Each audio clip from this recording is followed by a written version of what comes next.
Might have just ran out of gas. Let's go take care of that.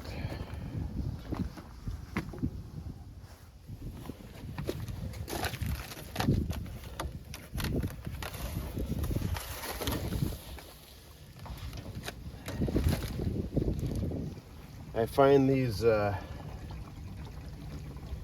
push button fuel tanks are the best. If you got to go with wherever the EPA says you have to have these breathable cans, to me these are the best. Although there's like a little filter piece in there, you gotta tear that out. They don't fill at the pump very well with that in there. But otherwise, it's got a nice little catch there, and then kind of acts like a fuel pump. In that when the fuel catches up to the nozzle, then the fuel stops flowing. So you can't overfill when you're using these, which is kind of handy.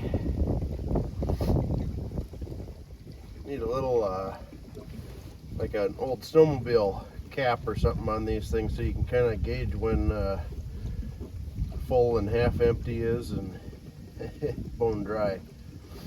So I think we turned the machine off before we got too empty, so hopefully she'll start right back up again. But yeah, this is what I like, these no spill gas cans. If you got to have the safety feature on them, these are pretty good, and they don't spill. They actually work pretty good. So I label all mine Non-Oxy. That's what I run 100% in all my small engines. Don't bother with 87 or 93, it's all Non-Ox.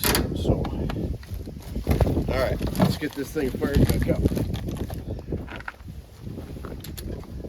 Turn our key, prime up. Good deal.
this hadn't worked out quite as well as I had planned.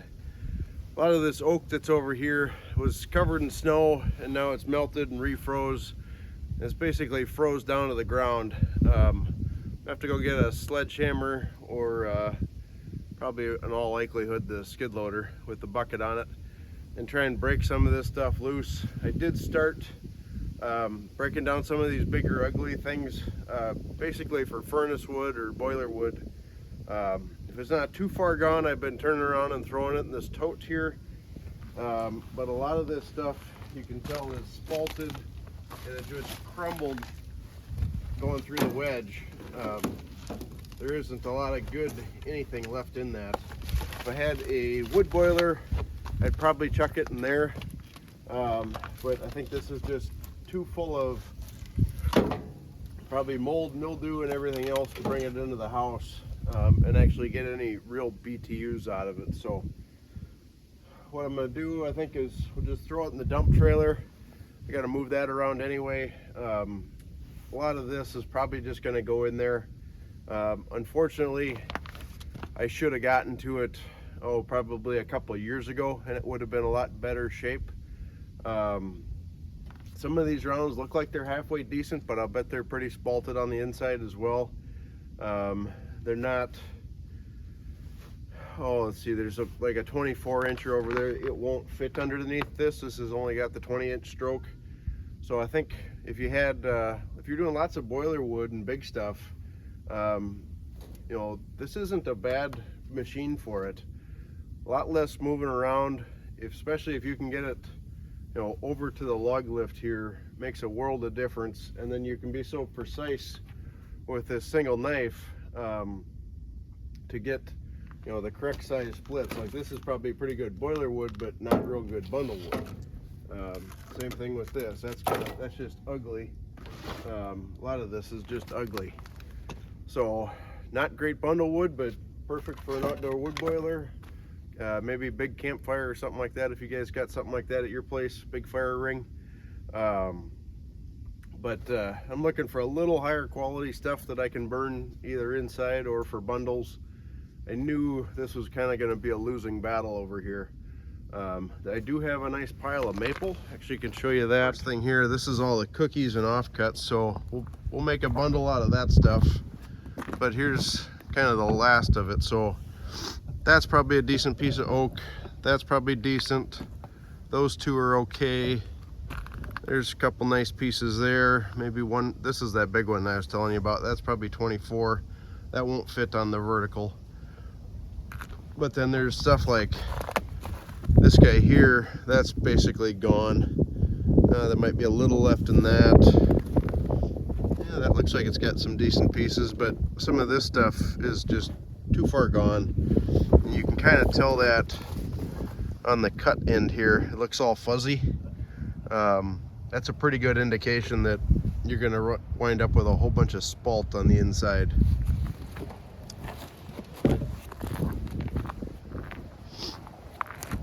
So here's that maple pile. A lot of this is still real good wood. So that's kind of the ground.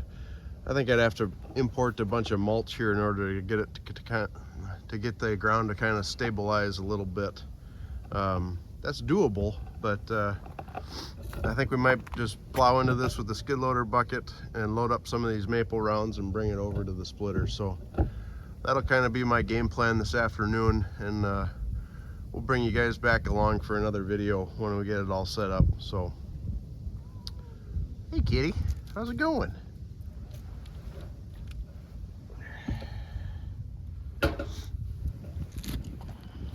Where are you going?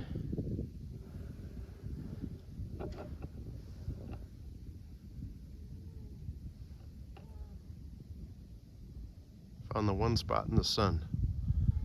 It's about 3 below today with the wind chill. So, all right, folks. Well, unfortunately, not going to get a lot of splitting done today until we get some stuff moved around. But yeah, so far, really impressed with this Wolfe Ridge 17 VSC. Like to run that conveyor a little bit more up into the trailer. I just don't have enough stuff cut right now. We can try it with that maple, but I'd just as soon push that into an IBC tote. Might cut a little more ash too. We got that tote over there started. That was our 35 show 17 VSC comparison. So that's what we got out of those two 18-inch rounds. We got one rung all the way across the bottom, filled in a 330 gallon IBC tote. So pretty cool. All right, it's getting cold. I'm heading in. You guys have a great day around the yard. We'll catch you on the next one.